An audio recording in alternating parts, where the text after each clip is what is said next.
Good evening, ladies and gentlemen. I am not the mayor, not tonight. So welcome to the January 16th meeting of the Murfreesboro City Council. Mr. Young will have the privilege of doing the prayer and the pledge. Mr. Young. If you'll please join me in a moment of silence.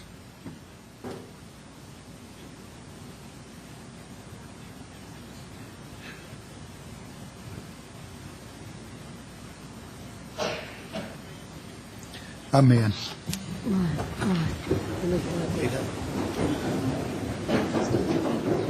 I pledge allegiance to the flag of the United States of America and to the republic for which it stands, one nation under God, indivisible, with liberty and justice for all.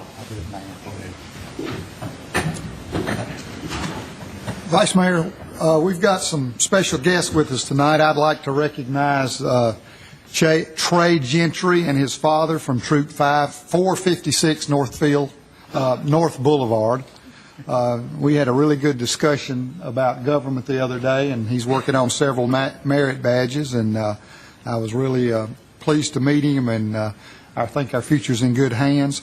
We also have some members from Leadership Rutherford here tonight, and we welcome you here also. Be sure to get your card signed. Mr. Gilly's taking care of that. That's right. Mr. Smotherman? And we've also got some visitors with us tonight. Mrs. Kalani Lane and her husband Steve, and Rachel Blankenship, their daughter, is part of the city and county schools art exhibit in the rotunda outside.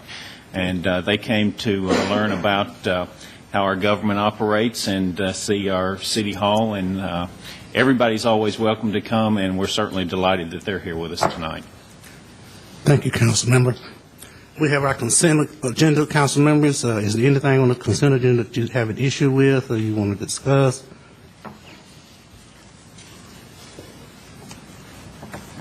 Move for passage of the consent agenda.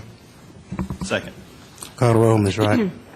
Mr. Gilly? Aye. Ms. Gels-Harris? Aye. Mr. Smotherman? Aye. Mr. Young? Aye. Vice Mayor Washington? All right. We have the minutes for January 9, 2014, regular meeting. What is your pleasure, Council members? Move we adopt the minutes as presented. Call the roll, Ms. Wright.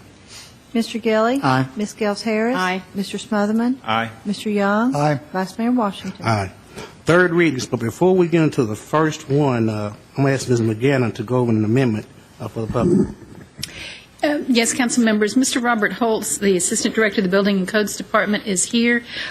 He has, with the Director, believes that we need to make the amendment that was shown on the handout material that you received, 2 sections of the proposed ordinance, which would ensure that the carbon monoxide detectors, which are required by code, would be wired in rather than use batteries. He can explain more detail, should the council wish it, about why they believe that is necessary and appropriate, and the fact that this is a change that is under consideration by the other jurisdictions in the county as we are trying to adopt consistent standards. Thank you, Ms. McGannon. Mr. Holtz?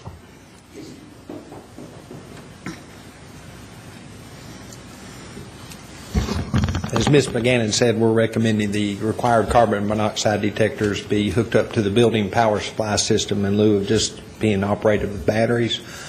The reason we think this is important, new codes are also requiring new homes to be more airtight. And if they have gas-fired appliances in the house or an attached garage, they're required to have the carbon monoxide detectors. With less air infiltration, there's a more likelihood that carbon monoxide levels could rise. With the detectors there and hooked up to permanent power, they're more likely to be in operation if something should happen. Thank you. So any questions of Mr. Holtz, council members? Do these detectors have rechargeable battery backups on them at all? They're not, no, sir, they're not required to. Okay. Smoke detectors do, but So in the event there's a power outage, they just don't work? they're not in operation. Okay. We don't have power outages around here. I'm just kidding. Yes, we do. Okay, third readings. Thank you, Robert. Third readings, council members.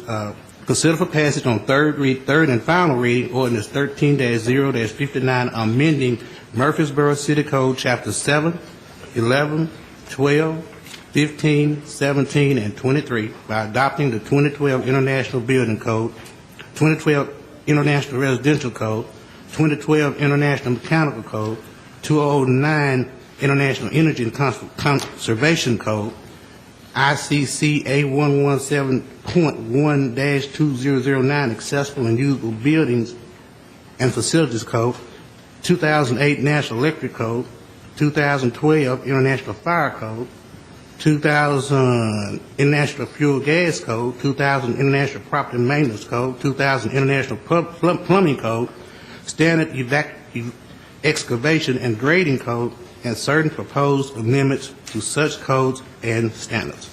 Vice Mayor, before we actually vote on all of those, What if is you could amendment? just vote on the amendment. Yes, sir. Councilors, what's your pleasure on the amendment? I'd move we accept the amendment. Second. Call the roll, Ms. Wright. Mr. Gilly. Aye. Ms. Gels Harris. Aye. Mr. Smotherman. Aye. Mr. Young. Aye. Vice Mayor Washington. All right. Now we'll consider for passage on third and final reading. Does he need to repeat that? No. There's a couple spots. You got jokes. Move for passage on third and final reading. Second. Call the roll, Ms. Wright. Mr. Gilly. Aye. Ms. Gels Harris. Aye. Mr. Smotherman. Aye. Mr. Young. Aye. Vice Mayor Washington. All right. Item 4, consider for passage on third and final reading, ordinance 13-OZ-60 to rezone an area located along Manson Pike to residential multifamily 16 RM16 district. Move for passage on third reading. Second. Call the roll, Ms. Wright. Mr. Gilly. Aye. Ms. Gels Harris. Aye. Mr. Smotherman. Aye. Mr. Young. Aye. Vice Mayor Washington. All right. Item 5, consider for passage on third and final reading, ordinance 13-0A-61 to annex an area along Manchester Highway and adopt the same a plan of services. So moved. Second. Call the roll, Ms. Wright. Mr. Gilly. Aye. Ms. Gels Harris. Aye. Mr. Smotherman. Aye. Mr. Young. Aye. Vice Mayor Washington. All right. Item 6, consider for passage on third and final reading ordinance 13-0Z-62 to zone an area located along Manchester Highway as Highway Commercial CH District, Single Family Residential 8 RS 8 District, Single Family Residential 10 RS 10 District, Single Family Residential 12 RS 12 District, and Single Family Residential 15 RS 15 District simultaneous with annexations.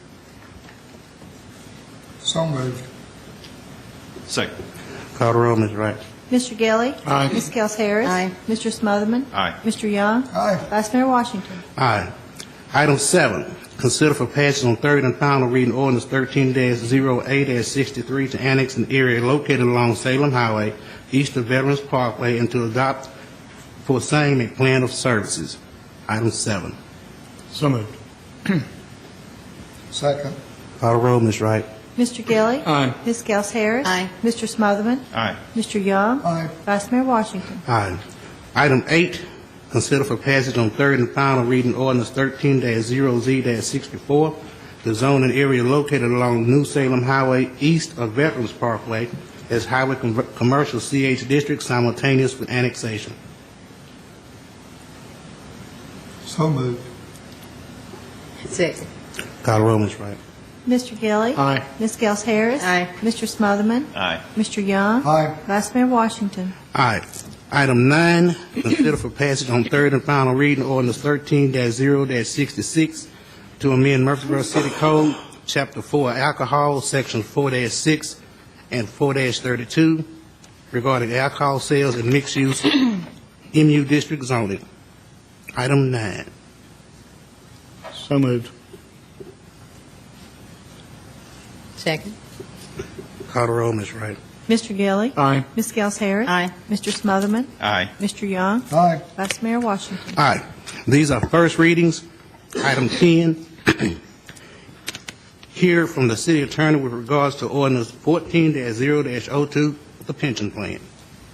Vice Mayor and members of council, as you know, the pension plan is still in operation for employees who were hired before July 1st, 2010. And even though it is not an ERISA plan, we are subject to various rules and regulations of the Internal Revenue Service as to the code, which need to be included for it to be a qualified plan. As we periodically do, such plans, governmental plans, are submitted to the IRS for review.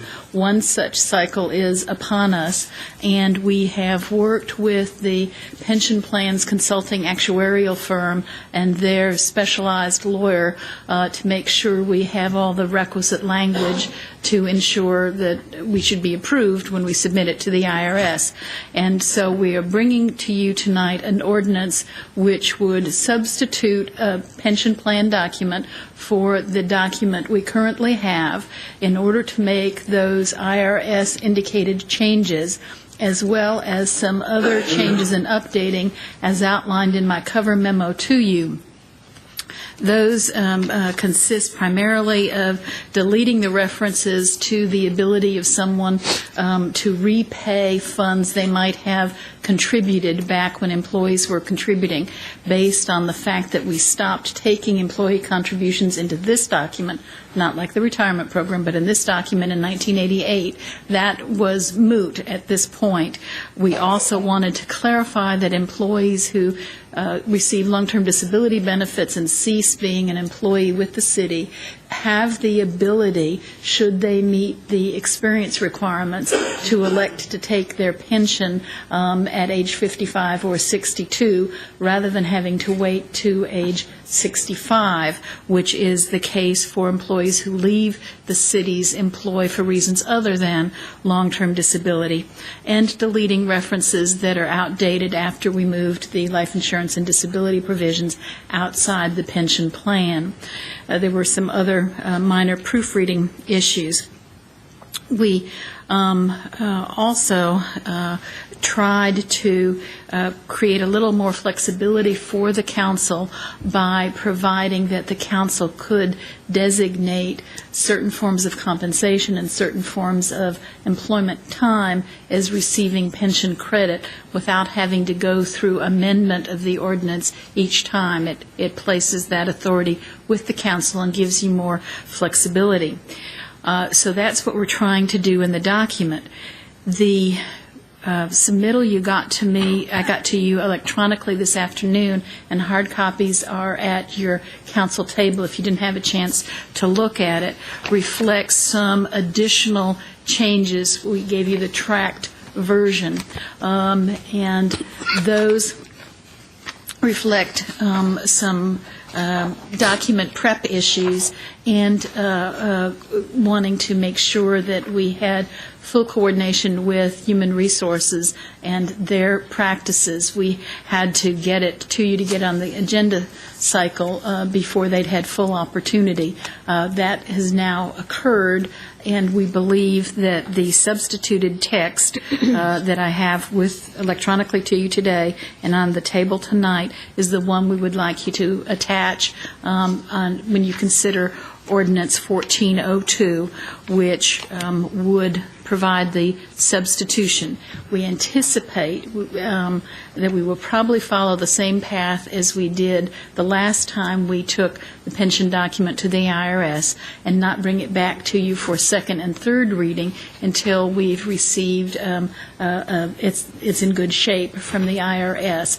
But we are wanting to indicate that it is the formal intent of the city to use this as the plan document, and therefore ask that you approve it on first reading tonight. I would be happy to answer any questions about the differences between the tracked version, Thursday's version, and today's version, or the other changes that we made from our current ordinance. Thank you, Ms. McGannon. Any questions of Ms. McGannon? I know you gentlemen and ladies, you had time to read the document. As far as the actual compensation through the retirement plan of the employees that were hired before 10, it really won't change anything, will it? No, I mean, it does not take anything away from those employees. It gives you the flexibility relative to compensation to make changes and include additional items of pay. For example, the salary supplements are part of the employee handbook that we say, can be given to certain employees. We don't reference salary supplements in the plan document currently. We wanted to have the ability to make it clear through the employee handbook provision that salary supplements are part of compensation for purposes of basing one's pension benefit. So that's an example of how the additional language relative to compensation would be used. Okay. Thank you. Welcome. Any other questions? All right. If not, consider for passage of first reading ordinance 14-0-02, amending Appendix C, City of Murfreesboro, Tennessee Employees Revised Pension Trust Agreement. First reading.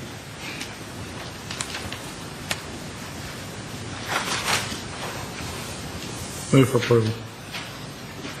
Thank you, Councilman Gilly.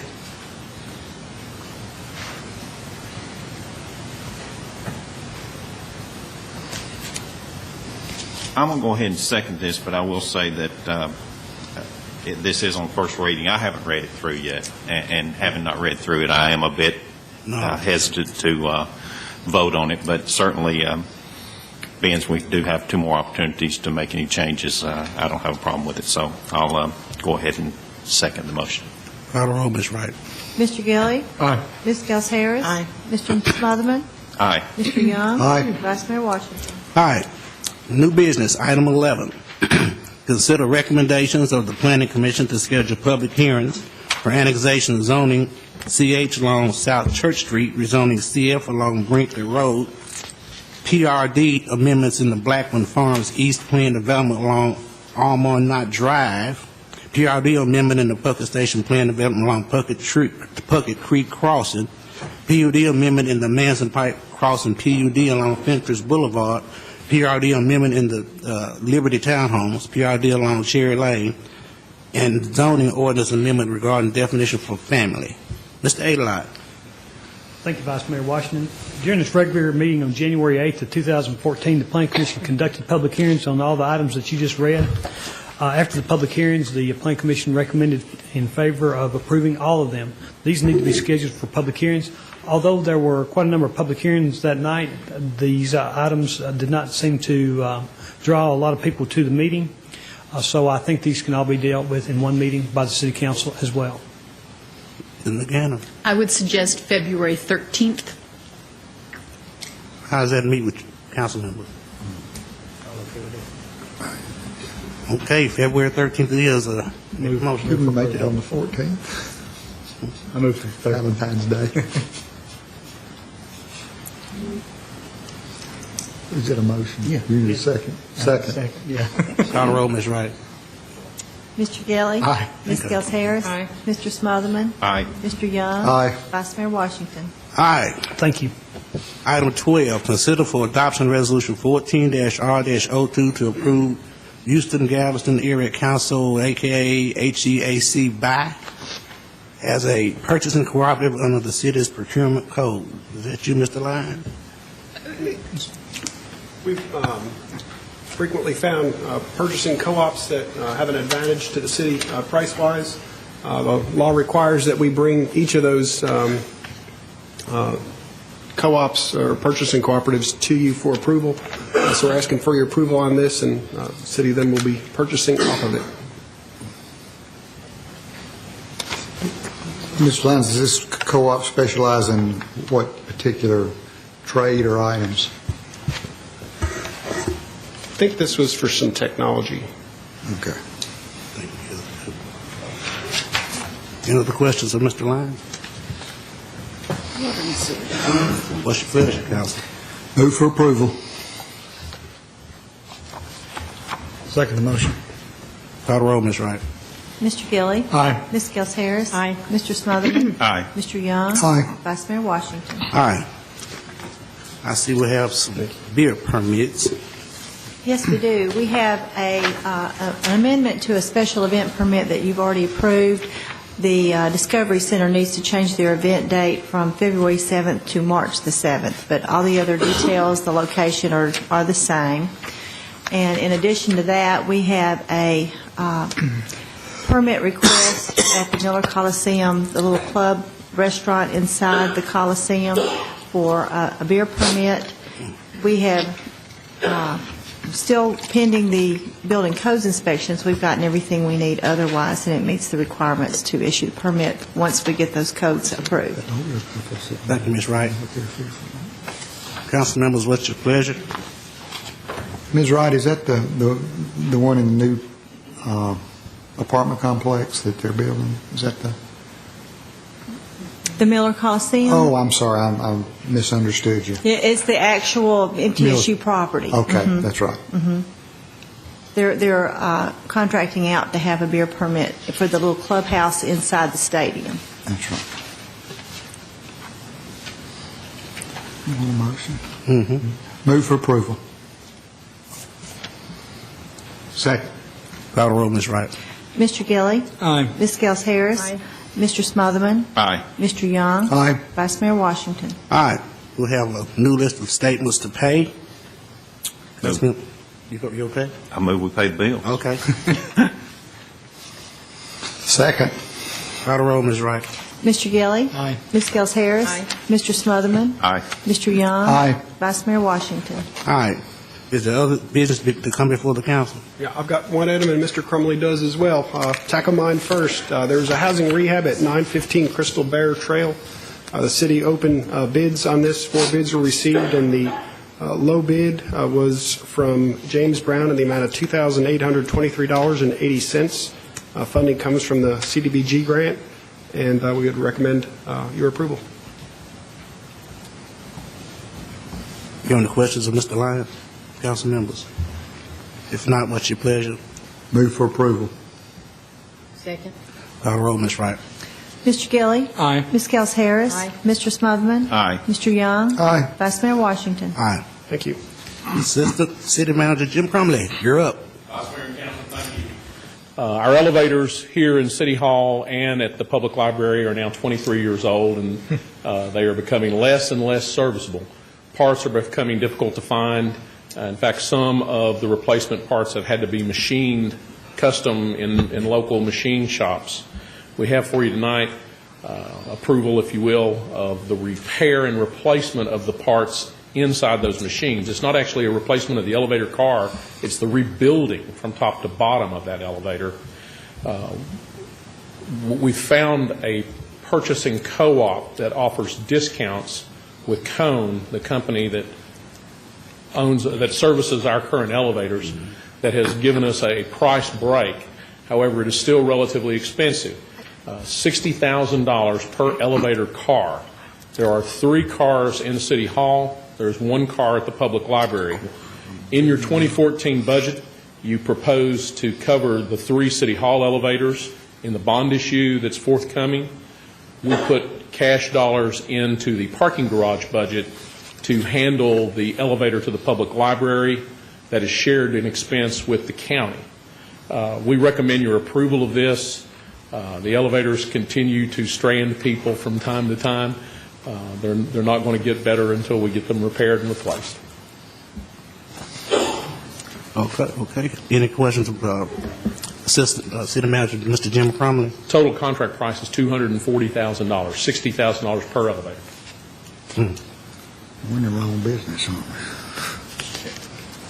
Mr. Cromley, is this something that we normally bid out, or is this just, was there a bid process? When we built the budget last year, Councilman, we actually thought we were going to have to replace the elevators. And as the folks in the building department, the engineering department, dug into it, they found that there was this option to, in effect, rebuild the elevator instead of replace it. When we chose to rebuild it, that pretty much put us to a single vendor, which is Cone, which is the original manufacturer of these particular elevators. Then we were fortunate enough to find that one of the purchasing co-ops, U.S. Communities, had a discount contract already in place with Cone. So we're really asking you to waive our normal purchasing procedures, have us procure through this U.S. Communities Co-op the services of Cone to rebuild the elevators. With the planned remodeling that we've got planned for the future, I know we were talking about putting new elevators in. Will this extend the life of these current elevators? They will be new from top to bottom, including the interiors. The only thing that will remain is the actual physical car itself. All the panels and the flooring inside the car, the lighting inside the car, the control panels inside the car are all brand new. The mechanical components that you don't see are all brand new. Well, you can tell by the operation of riding one of them that the mechanicals have about mechanicaled out. So you get a different noise every day. And with the understanding that we will not need to replace these in the $240,000 is well within the budget we established. You approved $220,000 for the 3 City Hall elevators in the bond issue and $67,000 for the library elevator. If there are no more questions, I move for approval. Second. Call the roll, Ms. Wright. Mr. Gilly. Aye. Ms. Gels Harris. Aye. Mr. Smotherman.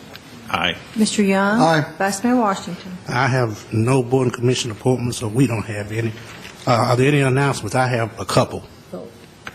Oh, yeah. Okay. Oh, we just did. Call for the roll. Call for the roll, Ms. Wright. We did. That's all It we was did. just your vote. Oh. She didn't hear. All right. Getting ahead of myself, trying to get out of here. No board and commission appointments, but I do have a couple of announcements. If anybody else have any. Well, Saturday is the annual ML King breakfast. It's going to be held at Stones River Country Club.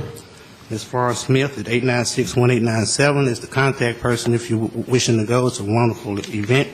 And this one is probably extremely important, more important than a lot of them.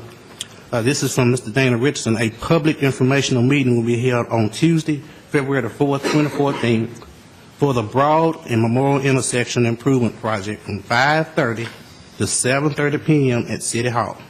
There will be a public presentation session beginning at 5:45 in the City Council chambers, and TDOT personnel, city staff, and the contractor will be present to provide project information and answer questions. There will also be several stations set up in the rotunda that will be staffed with the project plans, illustrations, and other project informational materials available that will help explain the project and provide answers to individual specific questions. That'll be a very important presentation because, as you well know, a lot of the public's they're keeping up with that particular project, and it will impact us quite differently. Vice Mayor Washington, earlier this week, TDOT had a pre-construction meeting with their contractor. They began to talk to the utility companies about the schedule. The public may start to see signs go up announcing the road construction as early as tomorrow. I don't think actual work will start till February, but signs may start getting posted in that location. So we're getting ready to work our way through it. The deal, is there anything else to come before this council? We'll adjourn.